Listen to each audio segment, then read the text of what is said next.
When a 96-year-old woman sold her home, real estate agents were stunned by what they found inside. Selling a home takes patience and determination, and for some realtors, certain properties can be almost impossible to sell. When taking on a new client, there's always a gamble. The home could sell swiftly, or you could end up stuck with a money pit that never goes anywhere. When sisters and realtors Gladys and Carla Spazzeri were contacted by a 96-year-old woman looking to sell her home, they expected the worst. She'd lived there for over 72 years, and something seemed quite off about the woman's call.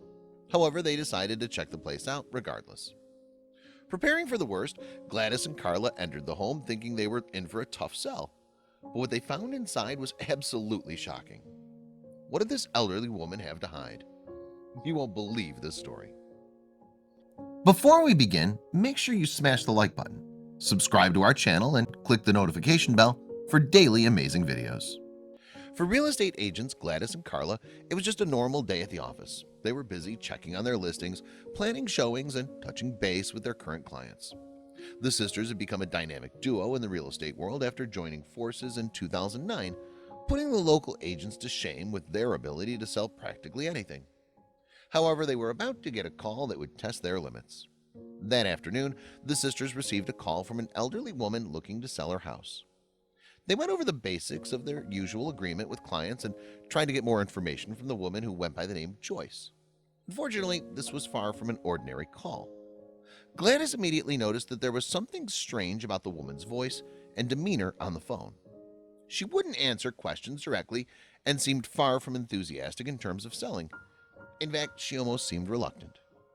The sisters soon began to suspect she was hiding something from them. Every time they asked for details on the home, Joyce would dodge the question or give roundabout answers.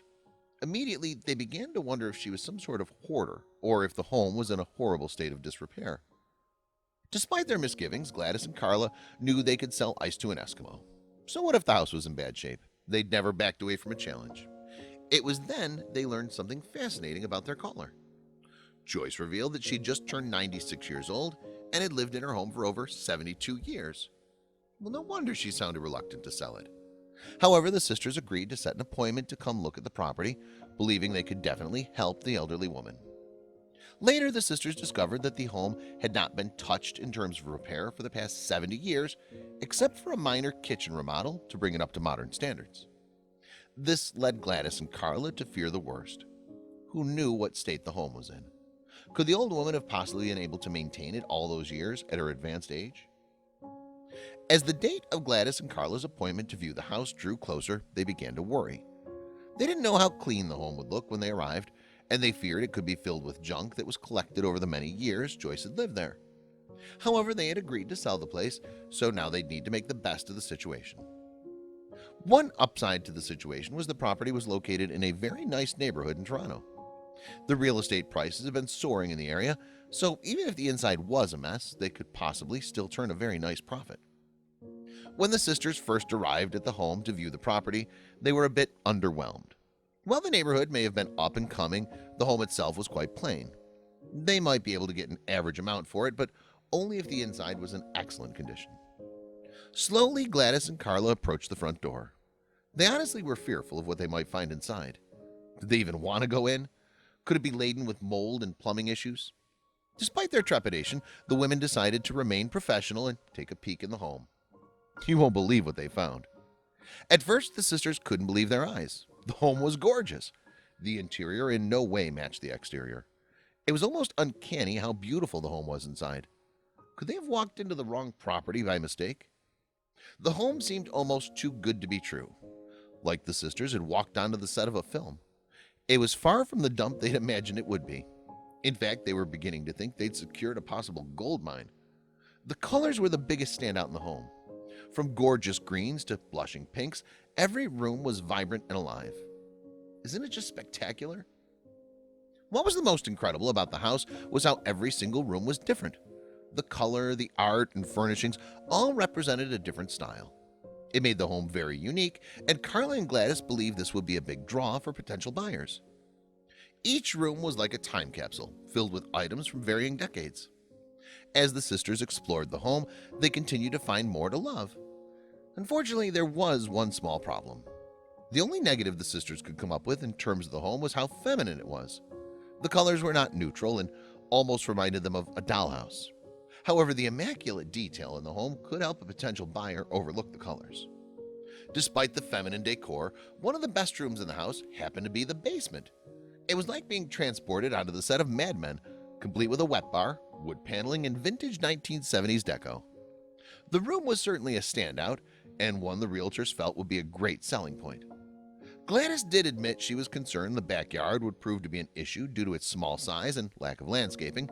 However, Carla believed the uniqueness of the home's interior could be the biggest selling point. Regardless of the plain exterior, the sisters were determined to sell the home. However, they had to overcome one more hurdle that could make or break the potential listing. Despite Joyce taking care of the place and the beautiful decor, Gladys and Carla knew never to trust the naked eye. The home could look perfect, but be hiding a host of unseen problems, like mold, water damage, and a cracked foundation. The house would have to be inspected from top to bottom before they listed it. Thankfully, despite being a very old home, Joyce had kept it in immaculate condition. The inspectors were very thorough and concluded that the house was up to code. It was perfect. To say Carla and Gladys were stunned would be an understatement. After the inspection, Carla and Gladys listed the home for sale for over $700,000. Immediately, a bidding war began for the property, with potential homeowners going wild over the interior of the home. Everyone who saw it just had to have it. Many of the people who visited the home felt it seemed more like a museum than a place to live, since it all seemed untouched by time. However, Joyce did admit to upgrading the kitchen back in the 1960s. So with such a beautiful home, why did Joyce want to sell it? Well, according to her, the management of the two-story home was just too much for her, and she wanted to move into a retirement community.